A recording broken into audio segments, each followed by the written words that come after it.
사람이 있는 곳에는 늘 싸움이 있죠. 행복하기 위해서 결혼한 가정 안에서도 이상하게 그 다툼이 있고 갈등이 있는 것을 보고, 또 교회 안에서도 마찬가지고요. 여러분이 속한 어떤 사회라든가 어떤 조직이라든가 또 나라 안에서도, 또 나라와 나라 안에서도 계속해서 우리는 사람이 있는 곳이라면 끊임없는 어떤 분쟁과 갈등과 대립, 싸움, 그런 것들을 보게 됩니다. 왜 그럴까요? 왜 사람이 있는 곳에는 싸움이 있을까요? 그 원인이 뭘까요? 얼마 전에 그 동기 목사를 만났는데요. 몇 년 전에 그 어지러움증으로 인해서 굉장히 좀 고통을 겪더라고요. 그런데 아직 보니까 아직 치료가 안 된 상태로 그냥 있더라고요. 근데 보통 이제 우리가 조금 어지러우면 눕잖아요. 근데 완전히 어지러우면 도저히 누워 있지 못한다 그래요. 누워 있으면은 더 막 뭐 이렇게 정말 사람이 미칠 정도로 그렇게 막 핑핑 도니까. 그래서 제 친구 같은 경우는 그 6개월간을 누워본 적이 없다 그래요. 잠을 자더라도 그냥 웅크리고 이거 쭈그려 앉아 있는 거죠. 굉장히 심각한 그 고통을 겪고 나서 이 병원 저 병원, 뭐 동네 병원부터 큰 대학병원까지 다 알아봐도 결국은 그 어지러움 중에 두통의 원인을 찾지 못해서요. 원인을 찾지 못했으니까 치료가 안 된 상태에서 있더라고요. 어떤 게 문제라든가 질병이 생겼을 때 그 원인을 파악하는 거 굉장히 중요하잖아요. 원인이 있어야 또 치료책이 나올 거 아니겠어요? 어떤 분쟁과 다툼의 원인,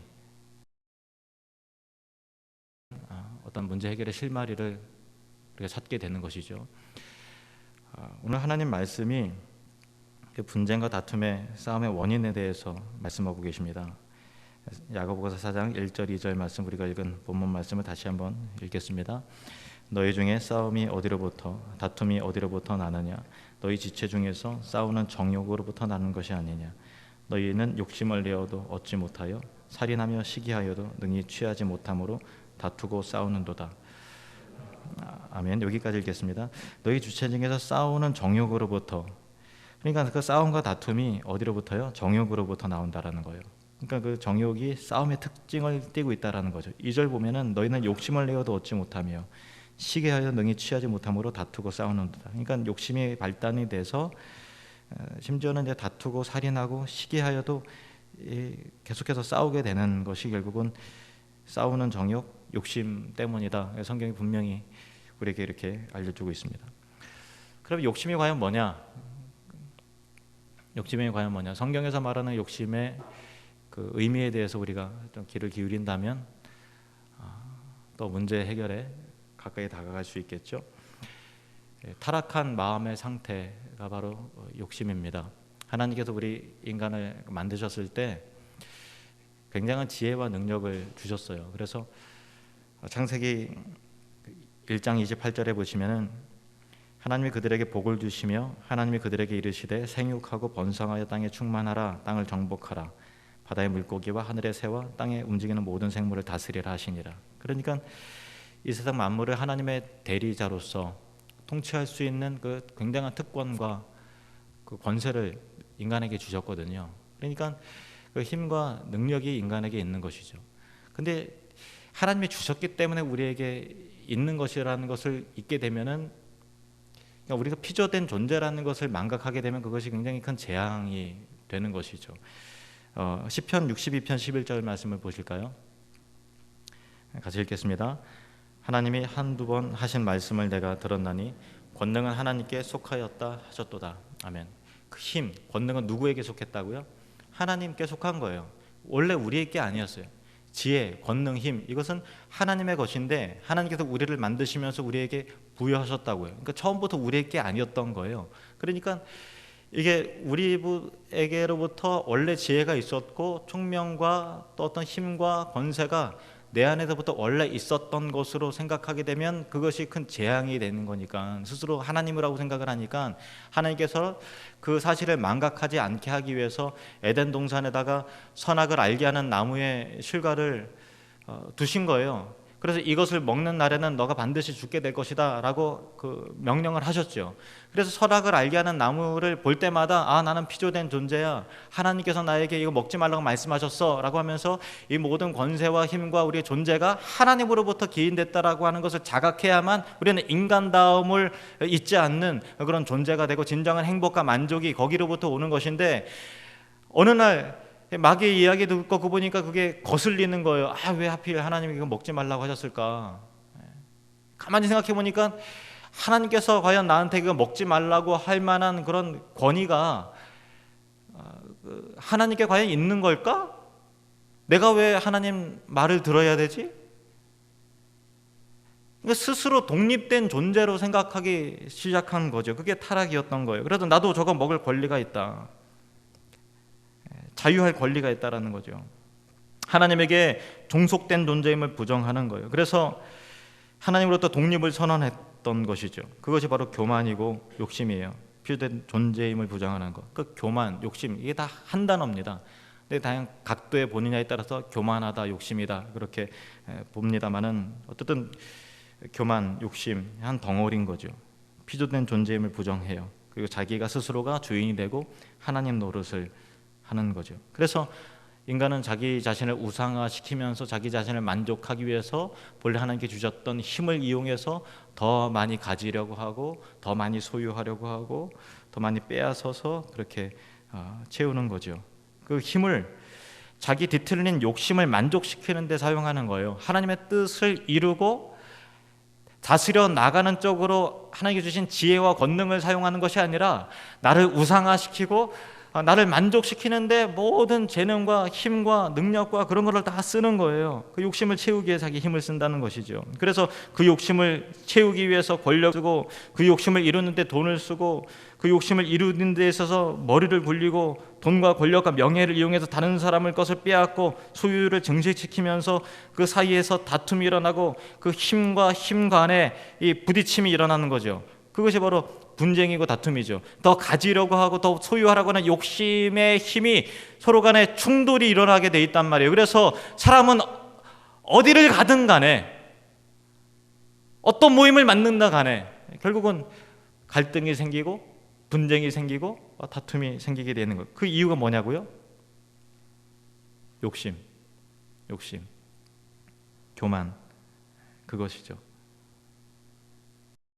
사탄이 그 욕심을 채우기 위해 자꾸만 그 채우라고 그래야 행복하다고 만족이 있다고 거짓말을 합니다. 자꾸만 부추겨요. 그래서 그 욕심을 부추기 위해서 다른 사람하고 자꾸만 그 경쟁적이고 비교당하고, 난 비교하고 싶지 않은데 자꾸 비교당하는 그 사회 구조를 자꾸만 만들어가요. 막 등수를 매기고 한 사람이 올라가면 반드시 떨어져야 되는 것이고 등등 끊임없는 경쟁 사회 속에서 그냥 나는 비교하고 싶지 않아도 주변에 자꾸만 비교를 하고 비교당하고 그러니까 자꾸만 내 안에 있었던 행복이 자꾸만 빼앗기는 거예요. 그 사회 구조도 자꾸만 그렇습니다. 그리고 사람은 그 사탄의 속삭임이 사실인 줄 알고 이 세상에 있는 것으로 돈으로 쾌락으로 자꾸만 채우려고 하는데 채워지지가 않는 것이죠. 끊임없는 공허와 허무가 밀려오는 것입니다. 야고보 1장에서 이렇게 나와 있어요. 1장 15절 말씀. 욕심이 잉태한 자 죄를 낳고, 욕심 얘기 나오죠. 욕심이 잉태한 자 죄를 낳고 죄가 장성한 자 사망을 낳느니라. 내 사랑하는 형제들아 속지 말라. 이 세상의 정신에 오염되지 말라는 것이에요. 17절 말씀 같이 읽겠습니다. 시작. 온갖 좋은 은사와 온전한 선물이 다 위로부터 빛들의 아버지께로부터 내려오나니 그는 변함도 없으시고 회전하는 그림자도 없으시니라. 이 세상에는 썩는 거예요. 없어지는 거예요. 그러니까 그 없어지는 것으로 내 영원한 것을 자꾸 채우려고 그러니까 채워지나요? 소멸되는 거죠. 그냥 밑바닥 독에 물들게요. 그러니까 계속해서 공허가 있고 욕심으로 자꾸만 채워나가는데 속지 말라는 거예요. 우리의 빈 공간을, 공허한 마음을 채울 수 있는 위로부터 오시는 하나님 아버지로만, 한 분으로만 채울 수가 있고 그분으로만 만족함과 기쁨과 그 평안이 있다라는 것입니다. 그는 변함도 없으시고 회전하는 그림자도 없으시니라. 변함없는 그분으로만 우리를 채울 수 있는 거예요. 오늘 본문 말씀 다시 보실까요? 야고보서 4장 1절에서 3절 말씀 보실까요? 시작. 너희 중에 싸움이 어디로부터, 다툼이 어디로부터 나느냐? 너희 지체 중에서 싸우는 정욕으로부터 나는 것이 아니냐? 너희는 욕심을 내어도 얻지 못하여 살인하며 시기하여도 능히 취하지 못함으로 다투고 싸우는도다. 너희가 얻지 못함은 구하지 아니하기 때문이요 구하여도 받지 못함은 정욕으로 쓰려고 잘못 구하기 때문이라. 분명히 말하죠. 싸움이 어디로부터, 다툼이 어디로부터 나느냐? 너희 중에서 싸우는 정욕, 그 욕심 때문에 다툼이 생기는 것이다. 그러니까 뒤틀린 욕망을 자꾸만 이제 채워나가기 위해서 인간이 불행해지신 것이고, 사람이 있는 곳에는 자꾸만 이게 분쟁과 갈등이 어디든 있게 되는 것이죠. 그리고 그 잘못된 욕망으로 인해서 하나님께 기도도 하지 않을 뿐더러 물론 구해도 욕망으로 구하기 때문에 당연히 응답이 되지 않고 그렇다는 거예요. 성경에서 말하는 욕심이 뭐냐? 야고보서 1장 15절 말씀, 아이가 읽은 거를 다시 한번 좀 읽겠습니다. 야고보서 1장 15절 시작. 욕심이 잉태한즉 죄를 낳고 죄가 장성한즉 사망을 낳느니라. 이게 공식이에요. 따라해 봅시다. 욕심, 죄, 사망. 죄가 있어요? 그러면은 욕심 때문에 그런 거예요. 죄가 있어요? 그 결과가 사망이에요. 진짜 사망의 어떤 그런 게 있어요? 죄 때문이에요. 그 원인은 욕심 때문이라는 거예요. 욕심, 죄, 사망. 내 안에 욕심이 있어요? 틀림없이 그 욕심이 잉태해서 죄를 낳습니다. 그 죄가 장성해서 사망이란 결과를 가져옵니다. 공식이에요. 욕심, 죄, 사망. 욕심은 세속의 정신입니다. 요한일서 2장 16절 말씀. 이는 세상에 있는 모든 것이 육신의 정욕과 안목의 정욕과 이생의 자랑이니 다 아버지께로부터 온 것이요 어디로부터 왔다고요? 세상으로부터 온 것이라. 모든 욕심의 특징, 육신의 정욕, 안목의 정욕, 이생의 자랑, 다 욕심으로 인해서 정욕이 생긴 것이고, 욕심으로 채워졌다 하더라도 그냥 자기 잘난 맛을 자랑하면서 하는 거예요. 그게 행복인 줄 알고. 근데 그것이 하나님께로 온 게 아니라 세상의 정신이라는 거예요. 속고 있다라는 거예요. 그게 행복이 아니에요. 금방 또 공허해질걸요. 금방 또 잡힌 듯 하지만은 잡혀지지 않을걸요. 이 세상의 정신에 속지 말라는 것입니다. 에베소서 2장 3절 말씀. 전에는 우리도 다 그 가운데서 우리 육체의 욕심을 따라 지내며 육체와 마음에 원하는 것을 하여 다른 이들과 같이 본질상 진노의 자녀였더니. 그러니까 전에는 이라는 것은 예수 믿기 전에는 육체의 욕심을 따라서 살 수밖에 없었던 그런 존재였다는 거예요. 그러면 예수 믿고 나서 버려야 될 것이 뭐냐? 욕심이라는 거예요. 욕심. 영적으로 성숙해 간다는 것은 결국은 내 안에 있는 욕심이 점점점 내려놔지는 것이 영적으로 성숙해지는 것이고, 그것이 성화인 것이고, 그것이 믿음인 것이고, 그것이 구원인 거예요. 내 안에 욕심을 측정할 수 있어야 돼요. 욕심이 있으면 관계가 깨어집니다. 첫 번째, 사람의 관계 깨어집니다. 두 번째, 하나님과의 관계 깨어집니다. 잠언서 28장 25절 말씀 시작. 욕심이 많은 자는 다툼을 일으키나 여호와를 의지하는 자는 풍족하게 되느니라. 욕심 있는 사람이 있어요. 그러면 틀림없이 가정이든 사회든 어느 조직이든 간에 분쟁과 다툼이 꼭 생겨요. 어쩔 수가 없어요. 욕심 때문에. 다툼이 있습니까? 그 원인은 욕심 때문이에요. 그냥 단순히 죄 때문에 그렇게 얘기하면 안 돼요. 욕심 때문에, 욕심 때문에. 하나님과의 관계도 깨져요. 시편 106편 14절 말씀. 시편 106편 14절 같이 읽겠습니다. 시작. 광야에서 욕심을 크게 내며 사막에서 하나님을 시험하였도다. 이스라엘 백성들이 애굽에서 나왔어요. 그런데 만족할 줄 모르고 노예로 있었던 시절을 차라리 그리워하면서 현재적으로 누릴 수 있는 그 자유와 그거를 그냥 너무 소홀하게 생각해요. 그러면서 고기가 없네, 맨날 먹는 만나만, 맛대가리 없는 만나만 먹어야 된다고 불평불만해요. 욕심이 한도 끝도 없어요. 하나님 갖다 줘도 또 불평해요. 또 불평해요. 그러니까 광야에서 욕심을 크게 내며 사막에서 하나님을 시험하였도다. 하나님 원래 시험받지 않으시는 분이에요. 그런데 하나님을 시험했다라고 하는 표현은 하나님이 보시기에 너무 싫은 거예요. 맨날 불평하고 욕심 부리고 하니까 하나님 보시기에도 보기가 싫은 거예요. 넌더리가 나는 거예요. 진저리 쳐지는 거예요. 끔찍한 거예요. 누구 보기가 싫다고요? 욕심 부리는 사람 보기 하나님 마음이 짜증이 나는 거예요. 그러니까 하나님과의 관계가 깨진다라는 거죠. 근데 이게 참 우리의 본성이에요. 저를 광야에 갖다 놔도 그럴 거고, 여러분을 광야에 갖다 놔도 아마 그럴걸요. 이스라엘 백성들 이게 정죄할 필요는 없어요. 우리의 모습이죠. 이게 우리 태어나면서부터 우리는 늘 이 안에 그 욕심이라고 하는 죄성과 함께 살아요. 특별한 일이 있을 때 우리 애들한테 치킨을 시켜주거든요. 그러면 간만에 먹는 통닭에 따라오는 게 뭐가 따라오는가 하면 콜라가 따라와요. 근데 평소에 못 먹다가 그때 한번 이제 콜라 먹는 거예요. 그런데 애들이 3명이니까 콜라가 뭐 큰 게 오는 게 아니잖아요. 정확하게 3등분을 하다가 첫 번째, 두 번째까지는 대충 맞춰요. 그런데 세 번째 때 꼭 이제 양이 작던지 또 많던지 그래요. 그럼 콜라 처음에 왔다가 애들이 막 좋아하고 기뻐하고 막 이게 흥분하고 그러다가 맨 마지막에 이제 그 양이 똑같이 딱 끝나지 않고 줄어들거나 많으면은 앞에 있었던 행복은 온데간데 없어지고 그때부터 분쟁이 시작이 되는 거예요. 그래서 교통 정리를 해야 돼요. 그래서 이게 많은 거를 또 이게 따라서 하면 애들이 3명 다 이렇게 봐서 1mm라도 허용을 안 하는 거예요. 1mm라도. 그 사람의 행복이 나의 불행인 거예요. 1cm가 많았다 그러면 난리가 나요. 근데 1cm가 우리 막내가 1cm가 줄잖아요. 그러면 순간 행복해지는 거예요. 다른 사람이 많아지면 순간 불행해지고. 그게 참 이상하죠. 이게 참 이상한 거예요. 근데 우리에만 그럴까요? 인간의 습성이에요. 저도 그런 습성이 있고 여러분도 그런 습성이 있죠. 행복하다가도 잘 나가는 동기를 만나면 좀 마음이 좀 불편해지고 다른 사람의 행복이 나의 불행이 되는 그 지독한 죄성은 어디서부터 오는 걸까요? 왜 우리는 그렇게 살아야만 될까요? 너무 참 이상한 거예요. 진짜 우리의 속마음이 진짜 짜증나도록 싫은 거예요. 왜 다른 사람의 행복이 우리의 불행으로 인식이 되는 이 타락한 죄성. 참 우리의 안타까움이죠.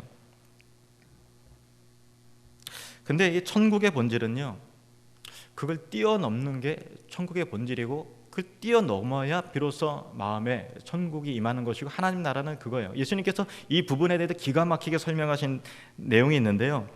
포도원 주인의 그 비유, 포도원 품꾼의 비유 이것입니다. 마태복음 20장 1절부터 보시면 천국은 마치 품꾼을 얻어 포도원에 들여보내려고 이른 아침에 나간 집주인과 같으니 그가 하루 한 데나리온씩 품꾼들과 약속하여 품꾼들을 만나서 데려오는데 얼마씩 주기로 약속했다고요? 한 데나리온. 그러니까 하루 노동자의 하루 품삯입니다. 요즘으로 하면은 한 10만 원 정도 되겠네요. 7만 원에 10만 원 그 정도 일반적으로 하는 거를 주기로 약속하고 데려왔어요. 3절 또 제3시에 나가보니 장터에 놀고 서 있는 사람이 또 있는지라. 그 이스라엘 사람들은요 6시부터 이제 영시가 시작되는 거예요. 그래서 제3시 하면은 우리 식으로 말하면 오전 9시예요. 그러니까 오전 9시, 6시부터 오후 6시까지 일반적으로 그렇게 일을 합니다. 12시간 대략. 그런데 6시에 나가서 사람들이 있어서 데리고 왔어요. 일 잘하게 생긴 사람 데리고 왔는데 또 이렇게 나가봤더니 9시가 되도록 이제 일자리를 못 구하고 그 일꾼 그 용역하는 데서 이렇게 앉아 있는 사람이 있는 거예요. 그러니까 이리 와라. 그래서 9시에 또 나가서 데리고 왔어요. 4절 말씀 보실까요? 그들에게 이르되 너희도 포도원에 들어가라. 내가 너희에게 상당하게 주리라. 그러니까 한 데나리온씩 주겠다라는 거예요. 그들이 가고 제6시와 제9시에 또 나가 그와 같이 하고 제6시는 그러니까 12시고 제9시는 몇 시예요? 오후 3시. 6시까지 일하는데 오후 3시가 되도록 일자리를 못 구해서 있어요. 왜 그럴까요? 왜 일자리를 못 구하고 이렇게 있는 걸까요? 신체적인 결함이 있는 거예요. 병자든지 나이가 너무 많든지. 근데 왜 집에 안 가고 있죠? 집에 가면은 아내가 있고 애들이 있고 아빠 돈 벌어 왔어요? 이렇게 막 물어보고 그럴 텐데 이거 어떻게 들어가요? 그러니까 이게 아무도 써주는 사람이 없는데 그렇다고 들어갈 수도 없고 그냥 그렇게 있는 거예요. 참 어떻게 안타까운 사람들이죠. 근데 6절 말씀에 참 3시는 그렇다 치더라도 6절에 제11시에도 나가보니 서 있는 애 또 있는지라. 몇 시예요? 제11시 6시까지 일해야 되는데 몇 시까지 그냥 놀고 있다고요?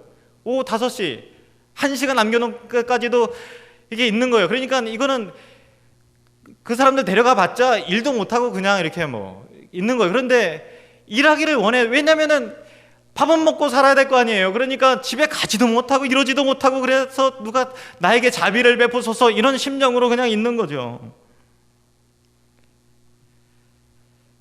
제11시에 나가보니 서 있는 또 있는지라 이르되 너희는 어찌하여 종일토록 놀고 여기 서 있느냐. 이르되 우리를 품꾼으로 쓰는 이가 없음이니이다. 참 안타까운 사람. 이르되 너희도 포도원에 들어가라. 은혜가 임한 거예요. 하니라. 저물매 6시가 된 거예요. 포도원 주인이 청지기에게 이르되 품꾼들을 불러 나중 온 자부터 시작하여 먼저 온 자까지 삭설지라. 누구부터 시작하라고요? 나중 온 자부터. 그 사람들이 지금 급하다. 그 사람 지금 어려우니까 사회적인 약자, 어렵고 힘든 사람부터 이렇게 챙겨줘라. 그거예요. 먼저 온 자까지 삭설주라 하니 제11시에 온 자들이 와서 한 데나리온이 받고 1시간 일도 제대로 했겠어요? 왔다 갔다 이거 뭘 할까 하다 보니까 종 친 거예요. 그러니까 근데 한 데나리온 10만 원 받아가는 거, 와, 너무 감사한 거죠. 그런 은혜가 임한 거예요. 어떻게 보면은 이해가 안 되는 거죠. 먼저 온 자들이 더 와서 야, 저 사람들 1시간이라도 한 데나리온 받았으니까 우린 당연히 더 받겠지, 이렇게 생각을 한 거죠. 11절 말씀, 받은 후 그들도 한 데나리온씩 받은지라. 11절, 받은 후 집주인을 원망하이르되, 먼저 온 자들이 원망하는 거예요. 나중에 온 이 사람들은 1시간밖에 일하지 아니하였거늘 그들을 종일 수고하여 더위를 견딘 우리와 같게 하였나이다. 주인이 그 중에 한 사람에게 대답하여 이르되, 친구여, 내가 네게 잘못한 것이 없느라. 내가 나와 한 데나리온의 약속을 하지 아니했느냐? 내 것이나 가지고 가라. 따라해 볼까요? 내 것이나 가지고 가라. 다시 한번, 내 것이나 가지고 가라. 나중 온 이 사람에게 너와 같이 주는 것이 내 뜻이니라. 내 것을 가지고 내 뜻대로 할 것이 아니냐? 내가 선함으로 내가 악하게 보느냐? 그러니까 하나님이 내가 선함으로, 주인이 선하다는 거예요. 하나님을 말하는 거죠. 하나님의 선함으로 내가 악하게 보느냐? 우리가 똑같아요. 하나님의 자비와 은총에 대해서 우리는 불평을 해요. 원망을 해요. 나를 이렇게 대접을 합니까? 저 사람에게는 이렇게 하고요. 하나님의 선하심을 내가 악하게 보느냐? 또 이와 같이 나중된 자로서 병들고 약하고 어려운 자들로 먼저 되고 은혜를 크게 받고 먼저 된 자로서 나중되리라. 이게 하나님 나라의 원리인 거죠. 하나님 나라의 백성의 특징은 뭐냐면 내 잣대로 하나님께 불평하지 않는 거예요. 뜻이 있어요. 이 일꾼이, 먼저 온 일꾼이 자기 잣대로 하나님 불의하고 불공평하고 공의롭지 못한다고 불평을 하지만 하나님은 공의로운 하나님 나라의 관점으로 이것이 공의이고 이것이 사랑이고 이것이 은총이고 자비였어요. 품꾼은 이해를 못하는 거예요. 굳이 하나님께서 달래면서 설명할 이유가 없는 거예요. 근데 우리는 이해되지 않는다고 불평하고 있어요. 우리가 어떻게 하나님 뜻을 알겠어요? 하나님은 공의로우신 분이세요. 하나님은 무조건 선하신 분이시란 말이에요. 우리의 작은 잣대로, 우리의 작은 알량한 생각으로 하나님에 대해서 원망하고 불평하려고 하지 말라는 것이에요. 내 것이나 가지고 가라. 내 몫이나 잘 챙겨라. 다른 사람 몫에 대해서 불평하거나 원망하거나 넘보면서 이렇게 불평하지 말아라는 거예요. 하나님 나라는 그런 거예요. 하나님의 뜻과 하나님의 주권적 결정을 인정하면서 살아가는 것, 이것이 바로 믿음이요 감사인 것입니다. 이것이 바로 신앙이에요. 욥이 그랬어요. 요즘에 우리가 주보 순서에 따라서 말씀을 묵상할 때 참 욥의 시련과 연단을 우리가 보면서 참 많은 도전과 은혜를 받잖아요. 아시다시피 욥은 큰 시련을 당했다. 하루아침에 그냥 모든 재산을 다 잃어버려요. 자녀들도 죽었어요. 자녀들도 데려간 거예요. 그래서 저도 우리 제 막내 딸이 하나님의 또 부르심을 받아서 천국에 갈 때 이런 마음 들더라고요. 솔직히 하나님 왜 줬다가 왜 뺏어가요? 그럴 거면 주지나 말지. 그런 마음이 들어요. 왜냐면 이해가 안 가는 거예요. 이럴 거면 왜 주셨을까? 데려갈 거면 왜 주셨을까? 근데 욥은 안 그랬어요. 자 보세요. 욥기 1장 20절에서 22절 말씀. 욥기 1장 20절에서 22절 같이 읽을까요? 욥이 일어나 겉옷을 찢고 머리털을 밀고 땅에 엎드려 예배하며 이르되 내가 모태에서 알몸으로 나왔사온즉 또한 알몸이 그리로 돌아가올지라. 주신 이도 여호와시오 거두신 이도 여호와시오니 여호와의 이름이 찬송을 받으실지니이다 하고 이 모든 일에 욥이 범죄하지 아니하고 하나님을 향하여 원망하지 아니하니라. 아멘. 잘 보세요. 주신 이도 여호와시요 거두시는 이도 여호와시오니. 그러니까 나는 우리 같으면 저나 여러분이나 왜 줬다가 뺏어요? 차라리 주지나 말지 이런 마음이 있어요. 그런데 욥은 그게 아니라 주신 이도 여호와시니까 거두시는 이도 당연히 하나님이시니까 오직 여호와 이름이 찬송을 받으실지어다. 참 도전이 되죠. 근데 게다가 또 시험이 또 끝나지 않고 사탄이 또 욥의 그 몸을 치면 아마 또 불평하고 원망하고 그럴걸요. 그러니까 하나님이 한번 해봐라. 목숨은 건들지 말아라. 어떻게 목숨 건들지 말라는 게 좀 더 잔인한 거예요. 차라리 어떤 때는 죽는 게 더 편한 게 있는데 지금은 죽지도 못해요. 지금 이게 참 큰 상황이에요. 지금 이런. 근데 욥이 어떻게 반응하는가를 보십시오. 욥기 2장 7절에서 사탄이 이에 여호와 앞에서 물러가서 욥을 쳐서 그의 발바닥부터 정수리까지 종기가 나게 한지라. 욥이 제 가운데 앉아서 질그릇 조각을 가져다가 몸을 긁고 있더니 얼마나 힘들었으면은 질그릇 조각 가지고 몸을 벅벅 긁고 있어요.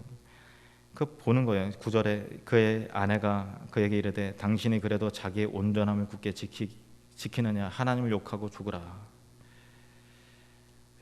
10절 말씀 우리 같이 읽겠습니다. 시작. 그가 이르되 그대의 말이 한 어리석은 여자의 말 같도다.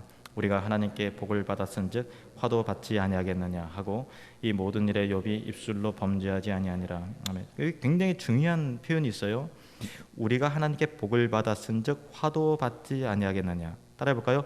하나님께 복을 받았은즉 화도 받지 아니하겠느냐.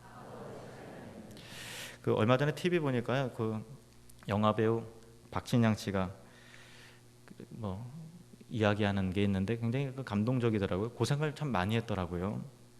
제일 어려웠던 시기가 이제 러시아에 이제 연극을 배우기 위해서 유학을 갔어요. 그런데 너무 먹을 게 없어서 갖고 간 돈 다 떨어지고 지금 막 쫄쫄 굶고 그래 너무 고생을 진짜 힘들게 직사하게 하는 거예요. 그래서 너무 힘들어서 가르치는 선생님에게 교수님에게 선생님 나는 진짜 왜 이렇게 인생이 왜 이렇게 힘든 거예요? 왜 이렇게 힘들어요? 그러니까 러시아 선생님이 대답을 하지 않고 시집을 하나 주면서 여기 읽으라고 그러더래요. 근데 그 시집의 그 내용이 뭐냐면 당신의 인생이 왜 힘들지 않아야 된다고 생각하십니까? 그러니까 박신양은 내 인생이 왜 힘들지? 이렇게 했는데 왜 힘들지 않아야 된다고 생각하느냐라고 하는 그런 질문이었던 거예요. 그러니까 그때 딱 뒤통수를 맞은 거죠. 우리의 행복은 힘들지 않은 인생, 평탄한 인생이 이상적인 인생이고 그게 행복이 있다고 생각을 하는데 인간의 착각이라는 것이죠. 힘들면 박진양이 그때 하는 얘기 거예요.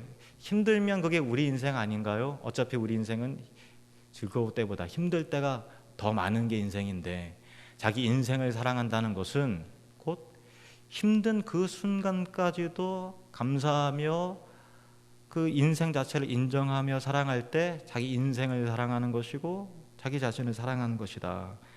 그렇게 이야기를 하더라고요. 그리고 나서 이런 얘기를 해요. 당신이 가장 힘든 시간까지도 사랑하는 법을 배우세요. 당신이 가장 힘든 시간까지 사랑하는 법을 배우세요. 이게 사실은 박신양이 한 말이나 또 러시아 시집에서 나온 말이 원조는 사실 욥이 한 말이에요. 뭐냐면은 욥이 훨씬 오래전에 얘기한 거예요. 우리가 하나님께 복을 받았은즉 화도 받지 아니하겠느냐. 복 받는 인생만 인생이 아니라 하나님의 화를 받아도 그것 또한 인생이라는 거예요. 하나님께 주신 은총의 한 부분이라는 것이죠. 인생에 어떻게 좋은 일만 생기기를 바라요. 그게 욕심이라는 거예요. 결국 인생에 어떻게 아무 문제가 없기만을 바라요.